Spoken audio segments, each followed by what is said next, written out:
Hi everyone, I'm Megan Rounds and welcome to Mindset Monday. Mindset Monday is a weekly video blog where I introduce a mindset related topic, offer quick tips and easy applications to help you make a shift in your day or perhaps your life. Today's topic is procrastination.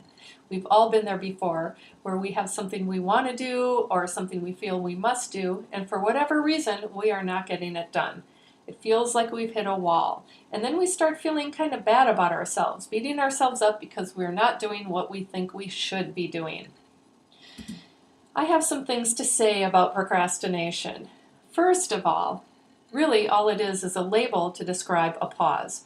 We're not moving forward, but we're also not moving backwards. The thing is, our society has conditioned us to believe that procrastination is a bad thing, and that's where all of that guilt and shaming comes from. What I believe procrastination represents is a block in our mindset. It's really about how we're thinking about the thing that we're not doing. So procrastination highlights how we're thinking about a situation. And I've highlighted 4 different ways that we could think about procrastination. There are probably more, but these are the 4 that came to mind. One is that it's something that we're dreading. There's something we don't want to do, and therefore we make a mountain out of a molehill. We may have competing priorities. We want to do it, but it's not enough to make it a priority. An example for me is talking to my mother. I love her dearly. I love our conversations. She lives in a different state, so when I talk to her, we typically talk for about 2 hours.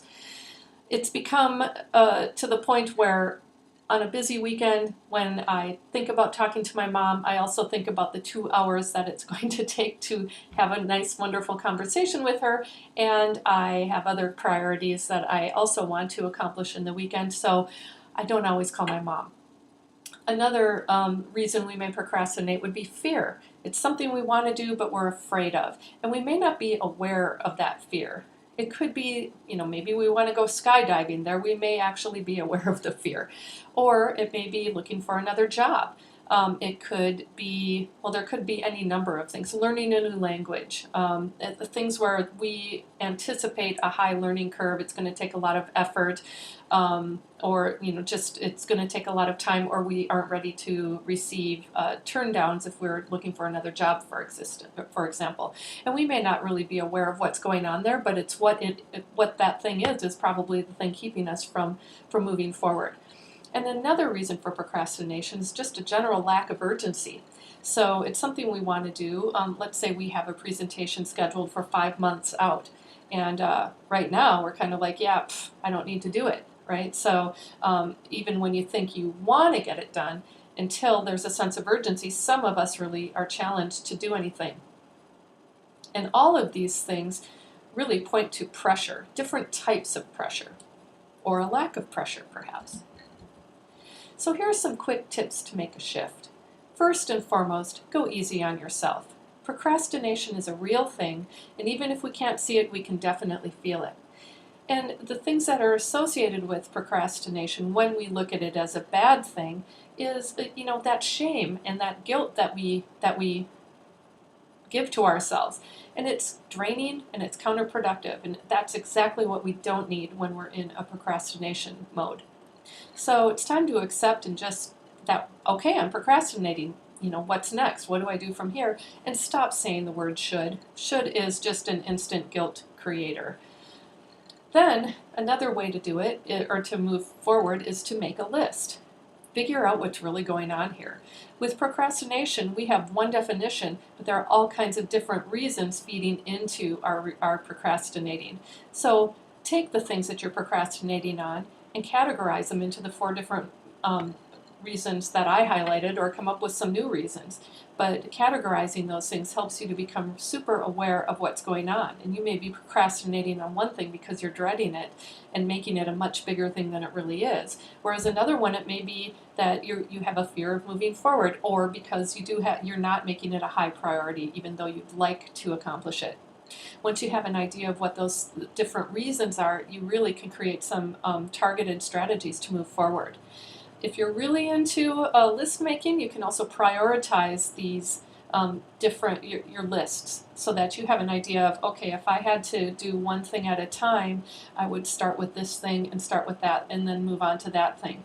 That can help you break things down into smaller pieces, but also just focus on the one most important thing at a time so you don't get too overwhelmed with this list of things that you're procrastinating on. And remember, if you make this list, don't beat yourself up about it like, wow, I'm procrastinating a lot, I'm a horrible person. That's not the intent at all. It's really just to build awareness so you can move through it.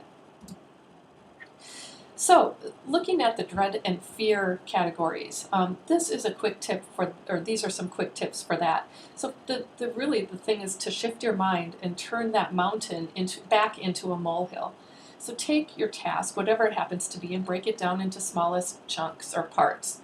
You can do that in a general way, but if you find you're still not moving forward, break it down into the smallest minute detail, like an atom, basically. So if you're procrastinating on, let's say, for me, it's bookkeeping. Okay, it's just something that I do make a mountain out of a molehill. It's really easy to do, and once I'm doing it, I actually enjoy it. But getting to that point is challenging for me. So to break it down into a small chunk of, like, let's do this month's thing isn't enough for me. I need to break it down into something really small, like turn on QuickBooks. And then I can make another really small thing, like make one entry. And once you do that, the whole theory behind this is that once you do one thing, it becomes a lot easier to move forward from there. So if I open QuickBooks and make one entry, then it's likely I'm going to want to make more entries. And then I will move past that procrastination on that particular topic. Also, shifting from hard to easy. If we think about these things as being hard, they're going to be. If we can start to look at them as being easy and make them easy, then we can move forward. So those small tasks that we broke things down into, you can put that on your calendar. That way you're going to remember to do it. Michael Hyatt, a productivity expert, says what gets scheduled gets done, and I think there's some real truth to that. So if we put it on our calendar as something that we have to do, we're more likely to do it. And an even better way to make sure we do it is to set smart reminders. So not just any reminder at 9 o'clock in the morning, sending yourself a reminder. It has to be a reminder that is sent at a time when you know you're most likely to be able to do this stuff. So for QuickBooks, for me, or my bookkeeping, I don't want to send myself a reminder when I'm driving my daughter to school, because I'm never going to do it. If I set a reminder when I know I'm going to be at my desk, though, then I'm a lot more likely to do it. And then another big thing, and I'm going to talk more about this in future Mindset Mondays, set, communicate, and enforce boundaries. Boundaries are super important to have to be able to to move forward with things. So with that competing priorities piece especially, for talking to my mom, I can just send her something and say, Mom, I'm going to want to call you on this day, and I'm only going to have 30 minutes to talk. She can think about things that she wants to say, I can think about things that I want to say, and then we can talk for that 30 minutes. The key there is to enforce that boundary. So when 30 minutes is up, even if we're really enjoying our conversation, I have to end it, and then we can schedule another time to talk. It sounds a little structured, but at the same point, if that is the thing keeping me from wanting to talk to from calling my mom, then having some time with her will be a lot better than having no time, because I'm never getting around to it because I've made it into this big thing about taking away my whole weekend. So then the other thing is just to let it go. Sometimes it's best to just walk away from it for a little while. Instead of feeling bad and feeling that wall that's there from the procrastination wall, just redirecting our attention on something else oftentimes makes it easier to go back to this task at a later time. You have to be really careful about that, though, because it also could perpetuate the procrastination. It's if you're feeling really pressured and you feel stuck, take a breather and come back to it. Only do that if you feel like you can come back to it, though. For competing priorities, the other thing is to focus on the joy.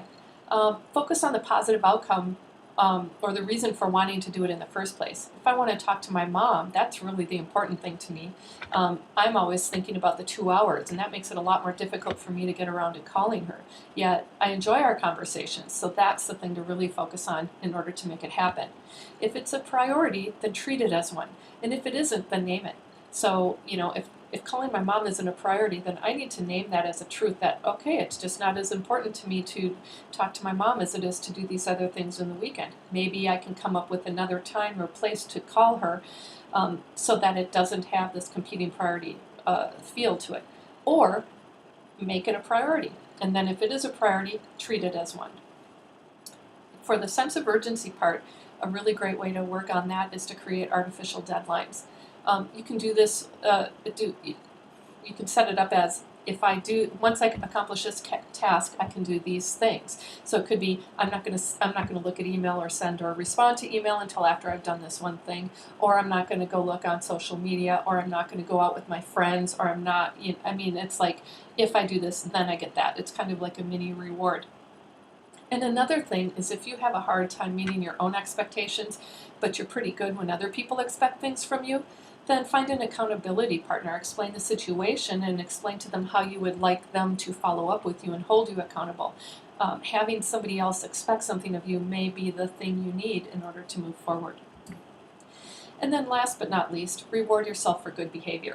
So once you do something, reward yourself and make it something that makes you feel good.